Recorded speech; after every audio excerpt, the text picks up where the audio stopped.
All right, welcome back. It's still the news review segment right here on Breakfast Daily. And just before we went for the break, Ibrahim was making his submissions on the whole conversation about the recollation issue. And Victor wanted to rebut on that. No, not really. I just really wanted to add a point. You see, when I was in court, a prayer was made to the court. Okay. That let's look at the videos. What was declared by the returning officer and what the deputy EC chair has said in a press conference. There was a request made, but the judge did not accept that. He wanted the whole court or everybody to look at the videos for himself also to have the benefit of the kind of evidence that had been put before him. That's what I'm just adding, that why he's saying that everybody would take a snapshot of what has been pasted. Yeah. And that becomes an evidence. But that's why I'm saying that in this case, when request was even made, the court ignored that request. Okay, right? so the request for the evidence. Yes. Whilst the case was going on, it was a case that some of the constituency had already been declared. Some were not declared. So that the court can make an informed decision looking at the evidence, which suggests that there were allegations that some constituencies were declared and some were not declared. But the court did not accept that invitation. It declined that invitation. That's what I was just going to add to I get you, what Victor, you are saying. And I thank you for it. But my point was that the court's not admitting that evidence. The evidence remains the same. You have your pink sheets, I have my pink sheets. We go to recollation. And again, recollation is not just the pink sheets. We know that they can indeed be manipulated, doctored, however you want to call it, on both sides. Let us be fair to the reality on the ground. But the ballot papers, I remember that we had the case in Savalugu 4 years ago. Honorable Samet Gunu, MPP. Some ballot papers, ballot boxes, sorry, in fact, there was overvoting. And you know what the rule is? If there's one ballot over, you cancel everything and you go for a rerun, per the law, you know. And so ballot papers are also counted at recollation, not just the pink sheets. Really? And Okay. And my point was that, regardless of what the court decides, when the recollation happens, and let's understand that recollation is nothing new, and I'll explain why I'm saying. It happens, I'll be brief, I don't want to It happens even on December 7th, whereby you can say, no, let's count again. Yes, that's true. But is that not, you see, so my challenge with the recollation and its definition is that per my understanding, recollate means there are already figures existing that you are collating, and you've collated before, but you're being requested to do the collation again. Recollation means recount. Collate means to put together, count. Yes. And so you've counted. But you're counting polling stations that have already been declared individually. And you're putting the figures together. Yes, and the reason why you do the recollation, and we've discussed this, Victor, you know how you can have transpositional errors. True. You have 10,000, am I right? Yes. If I remove the comma, that 10,000 can become 1,000. Yes. So recollation is to cure all of those infractions. Remember, these are human beings who are manning the ballots and the data. All it takes, in fact, is for, sometimes you see the figure, instead of writing 9,999, that's the figure. I can write 999. If you, the polling agent, are not sharp, you see 999, and just it's a sign. It may look similar. It may look similar. And so in order to cure these infractions, these errors, genuine or forced errors, recollation happens again. Okay, all right. For me, simply on this matters, the 9 constituencies, what I believe and I know that whilst this matters will go to court, the court will find a way to settle these matters. That's all I think that, but we should not do things that when we set precedents, there's become inconsistencies. Whilst there's inconsistencies within our official conduct and things we do, Yeah. it doesn't give us that certainty that you'll be able to know, predict that this is the way I have to do it. That is why we always talk about certainty. It is very important, and we have precedents to follow. You can depart, but give reasonable or tangible reasons why I am departing from the precedent. I think that is the way to go, and I'm sure our courts are capable and will be able to do. I did some similar case, almost the same thing in Sefiri also.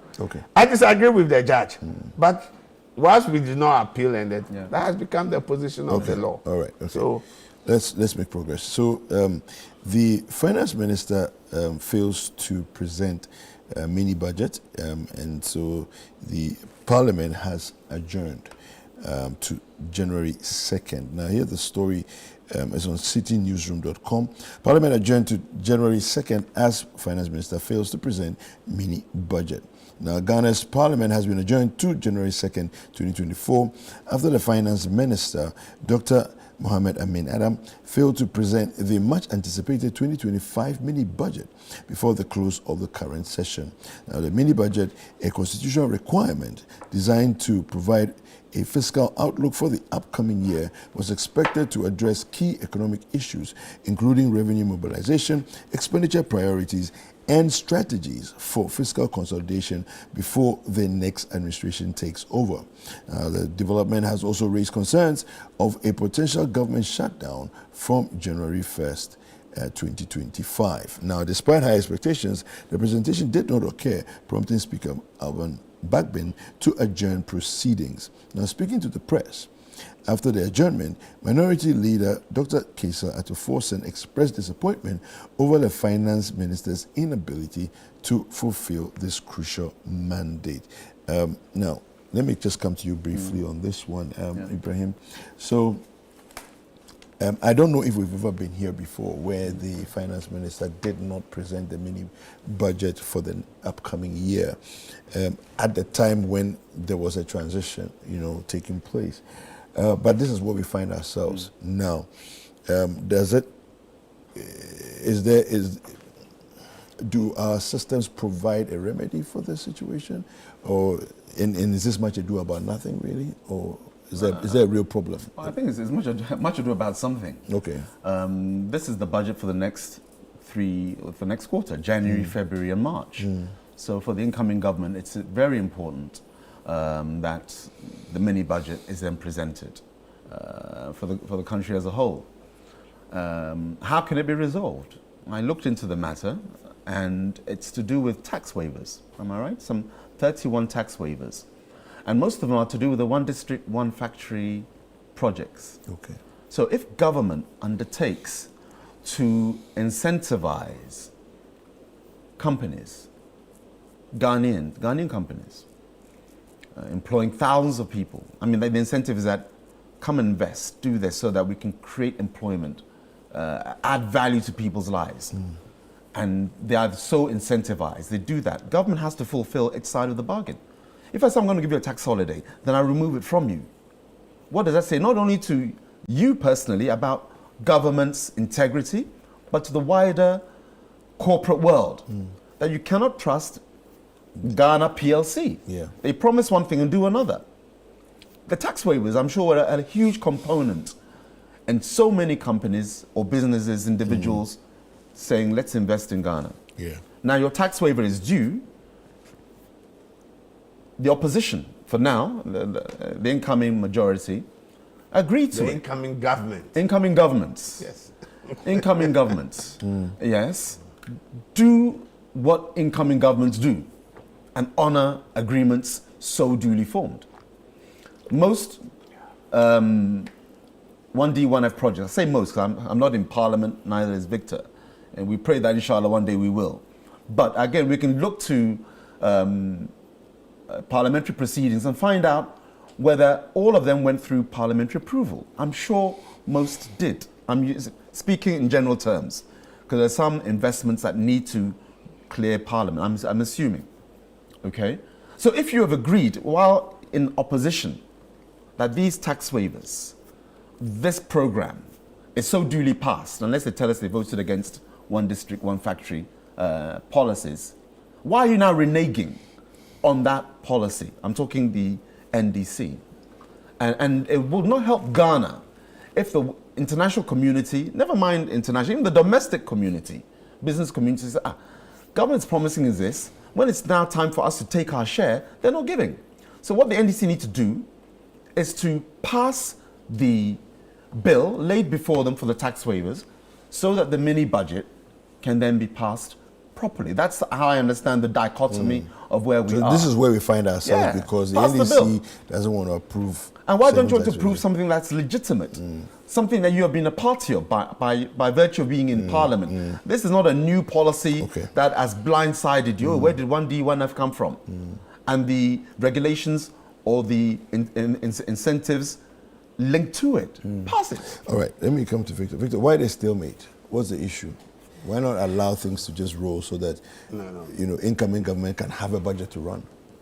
You see, it is just the belligerent position of the majority or the MPP caucus in Parliament. Why do you say so?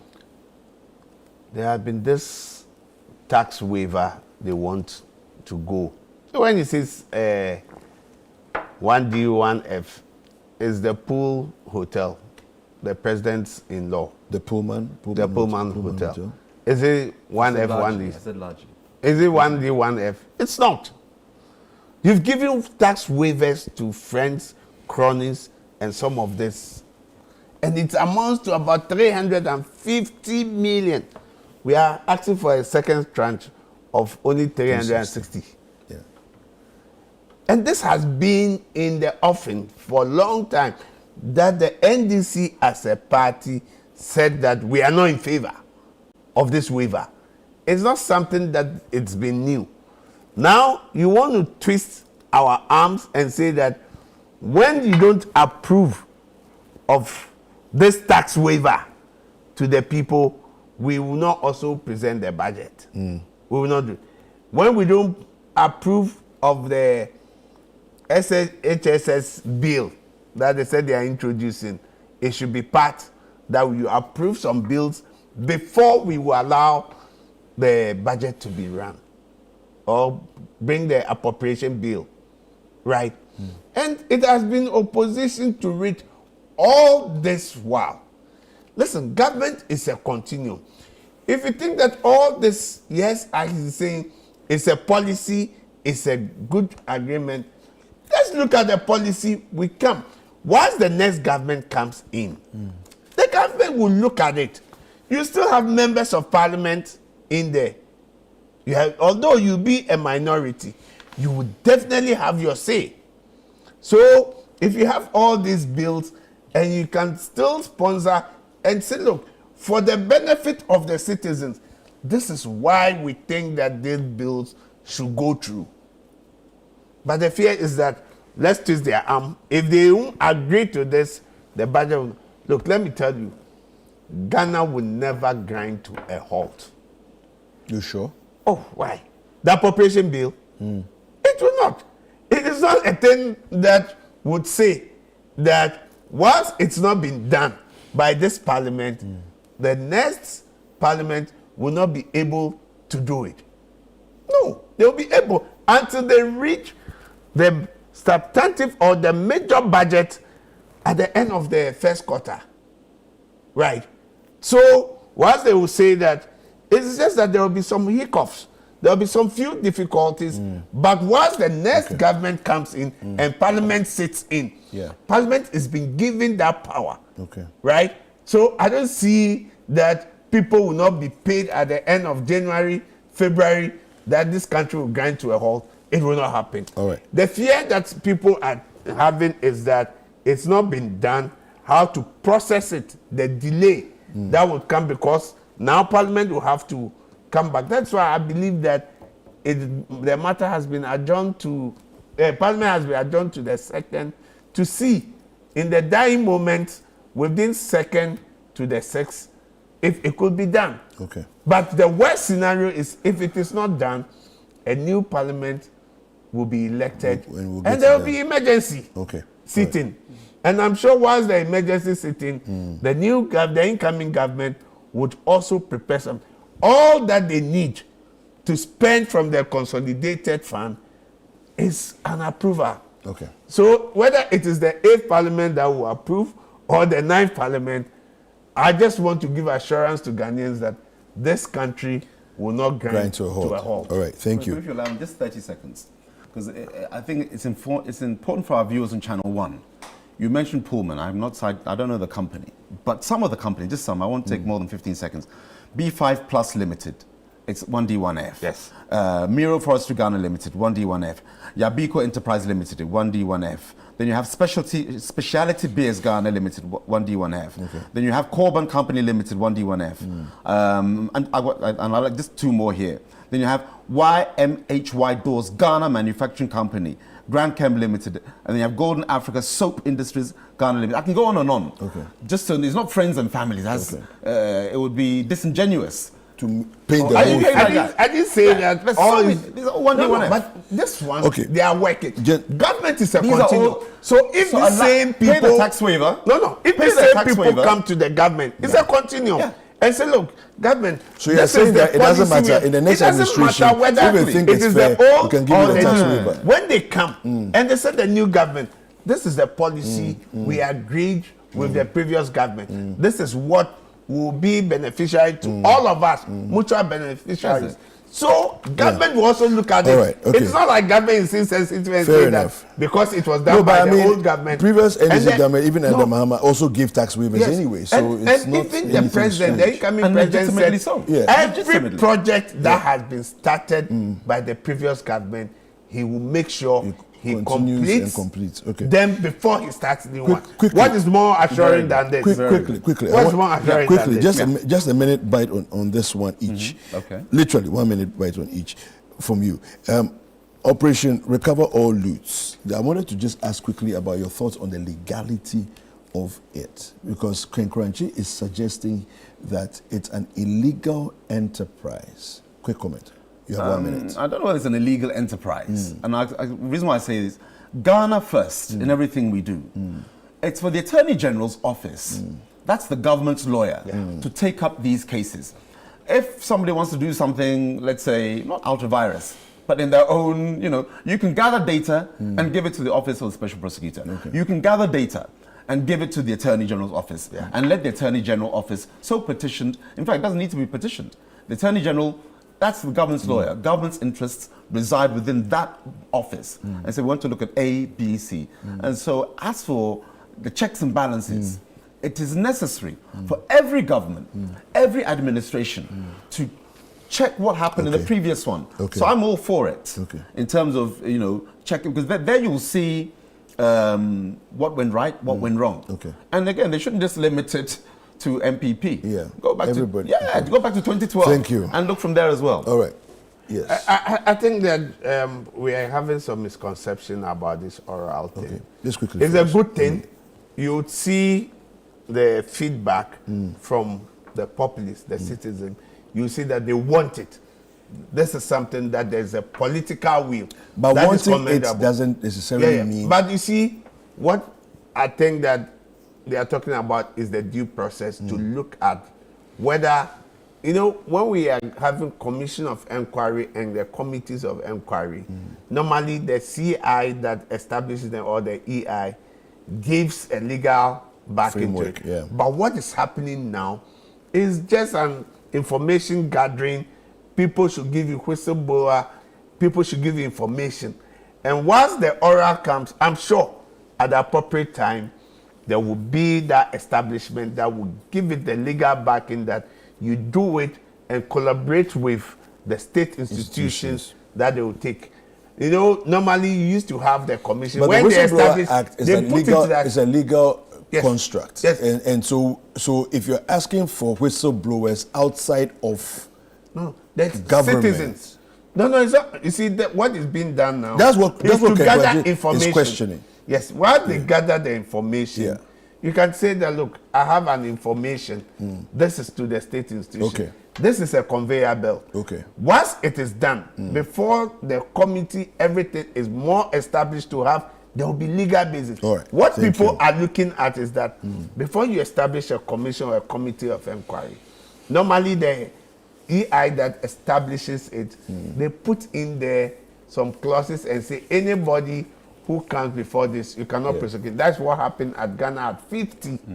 Are you getting it? Where Yeni Kulendi said, no, if you look at it, anybody, you cannot prosecute him. Okay. So it depends on, and I'm sure that is what they are looking at, that without that, they don't have a basis. Okay. But I'm sure that as legal practitioners, we will also look at it and make sure that the oral, which has demonstrated that commitment, political will not be shot. All in right, the- thank you so much. Yes. Thank you so much. So I want to say a big thank you to you, Victor. It's a Thank you pleasure. to you, Ibrahim. Thank you. Thank you. All right. So I have been in conversation with Victor Kojoga Adawudu. He is a member of the NDC Legal and Communications team, as well as Ibrahim Ajay. He is an assistant secretary at the Office of the President. We'll take a quick break. When we're back, there are various interviews we're going to be having. There's some music as well. You don't want to miss any of it. We'll be right back.